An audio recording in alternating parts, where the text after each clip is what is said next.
If you get up in the morning and head out the door to work, and you find the front gate is gone, and your mailbox is gone, and the lamppost you used to walk by is gone, you say, well, who's taken away my front gate?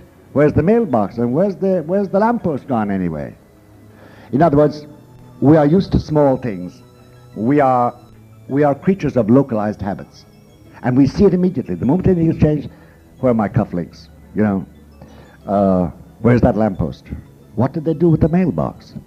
But the other characteristic of our character is that the other characteristic of our mode of living is that any vast change, any all-embracing change, not immediately affecting our localized habits, our home locale, our community, our job, our friends, our city, our state, our government even, any such sea change, we don't notice it until it becomes an accomplished fact. And then we say, oh, that's what it is. We don't notice it because it doesn't affect us and affect our localized habits. And with very few exceptions, we are creatures of localized habits. Now, the most jolting element about a sea change is that you're helpless when it comes. It's a fait accompli. It's done, and you have to live with it.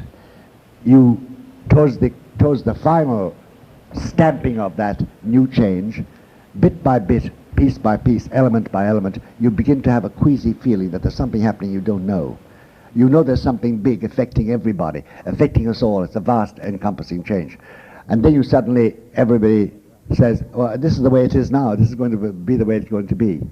And then you're faced with that fait accompli. Sometimes it's not too jolting because you like what's happening. Sometimes you do like it. The most egregious example of sea change is the one that has affected my Roman Catholic Church. Now a community of 900 million souls nominally. In 25 years, it has been shattered. It was a pyramidal structure with the papal power at the apex, and everything ranged hierarchically between that, down to the smallest little parish, the smallest little person, with a flow of obedience, authority, and moral enlightenment and dogmatic statement coming from the top down, and with obedience and zeal coming from the base up. That has gone. We are now shattered in pieces. The unity is gone. But did you notice it when it was happening in 25 years? No. No, it just happened, and here we are. And it is a sea change. It's the most astounding sea change we have. And we still don't fully understand it. All we know is that which gave us a Catholic community nationwide is gone. We now live in a completely different system. But about that perhaps later. It is a sea change. Now, if you understand, if you can appraise the sea change that has affected this marvelous structure, I'm talking about the structure of the Roman Catholic Church, not the mystical body, not the spiritual entity of it. If you can appraise the sea change of that's taken place in our lifetime, we didn't notice it until it became a fact. And now every day we have examples of it, distressing examples, disunity. If you appraise that properly, then you can appraise the sea change that's taking place in our world. This sea change is societal. We, unfortunately, are the victims as well as the beneficiaries, but in this case, the victims of our media. And the media are there to entertain, not to inform, in spite of all protests on part of the media. Because entertainment is the idea. Even the media people themselves will say, well, we're preparing a story for you tonight on the 11 o'clock news. It's a story. And we really haven't got what we really call a free press. It's always reflecting some point of view. Objectivity would be like a telegram or a computer readout. We don't get that in our newspapers or in our television. Now, the big change we have undergone without knowing it, and it is a fait accompli, my friends, is that, well, let's start with the machine or the mechanism or the Deus ex machina, which brought the change to our consciousness.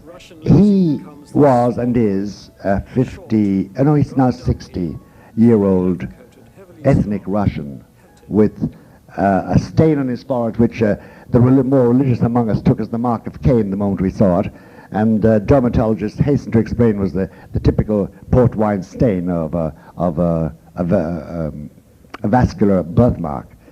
Mikhail Sergeyevich Gorbachev, who suddenly appeared. He had no political solutions. He had no financial solutions. He wanted to be financed. He didn't break up his armies, but he suddenly appeared in the West and touched us, and we will never be the same again. There was a magic there, a vast magic. And the magic touched everybody. Even Maggie Thatcher met this man and said, I sat down with this extraordinary man, and I assure you that every molecule of my body was affected by him. Maggie Thatcher. Gee, that's power. With the Iron Lady.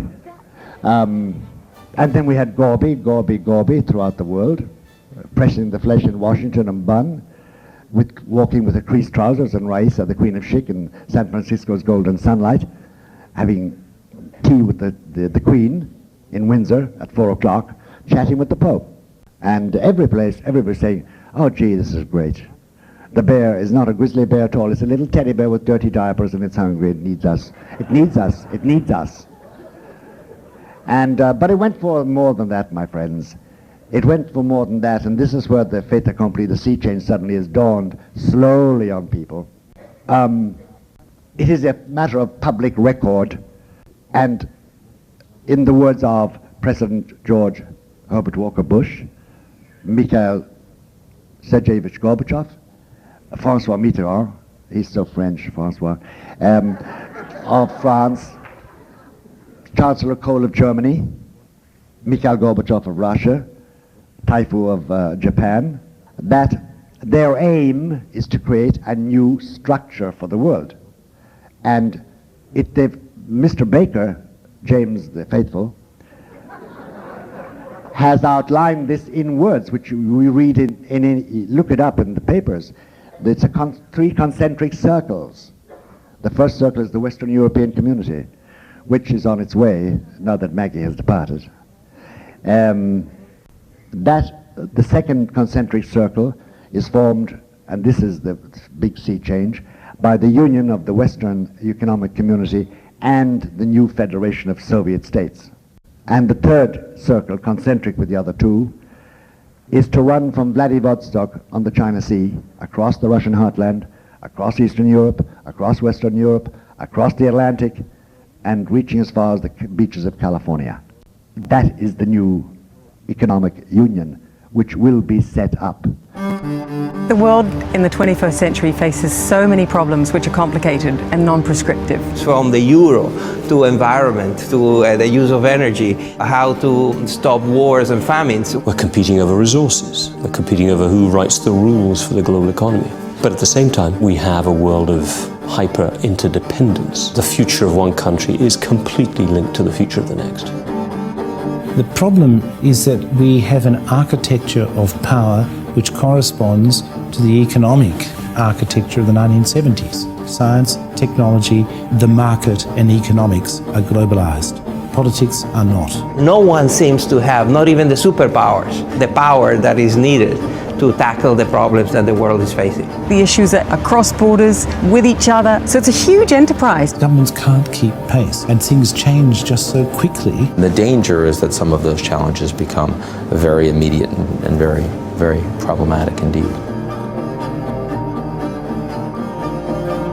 What are the new sorts of models that we can think about that will allow for the provision of public goods going forward? We need to think holistically. Get a more global perspective on problems and get a perspective from different points of view, from the private sector, from government, from academics, from think tanks and activists. Business, science and technology, media, they all have a seat at the table when decisions are deliberated on. It comes down to collaboration. There's no one company, no one country, no one NGO or university that has all the answers.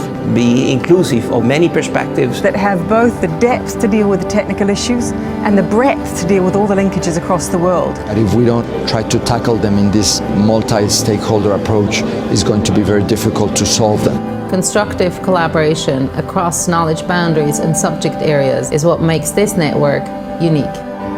We know what the world's most pressing challenges are. We have the opportunity to jointly shape the global agenda.